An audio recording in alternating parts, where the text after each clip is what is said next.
Hey allemaal, ik heb echt een superleuk pakketje mogen ontvangen voor de baby. En dit keer van Love by Lily.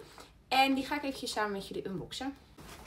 Kijk nou hoe leuk dit is. Dit is dus een speelkit voor de baby. Hij zit helemaal verpakt in zo'n mooie meeneemtas. En ik ga hem eventjes eruit halen. Ach, dit patroontje is zo schattig. Kijk, nu kan je het goed zien. Oh, dat is te lief. Ja, je hebt dus 3 verschillende maten. Je hebt een ronde maat, een vierkante maat en een rechthoekige maat. En ik heb de rechthoekige. Die is volgens mij 2 meter bij 1,50. Dus dat is echt lekker groot. Dit is de binnenkant. Er zit zo'n anti-slip op. En dit is de buitenkant. Dus het ziet er ook nog eens echt super leuk uit. En het is ook echt super zacht.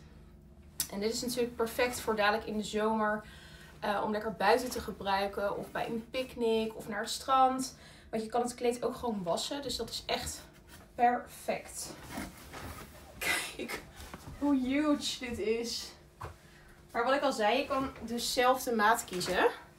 Maar mij leek zo'n grote maat wel handig. Dan kunnen we er allemaal bij een picknick lekker gebruik van maken. Je hebt trouwens echt heel veel verschillende designs. Ik heb zelf gekozen voor diegene met het bloemetje. Omdat ik dat heel erg leuk vind. Omdat wij ook een meisje verwachten. Maar je hebt ook wat stoerdere designs. Dus neem vooral eventjes een kijkje op hun website. Het leuke is nog dat ik een hele leuke kortingscode heb van 15%. Deze is geldig op de hele website. En die zet ik eventjes in de bio. Nou, heel veel shopplezier.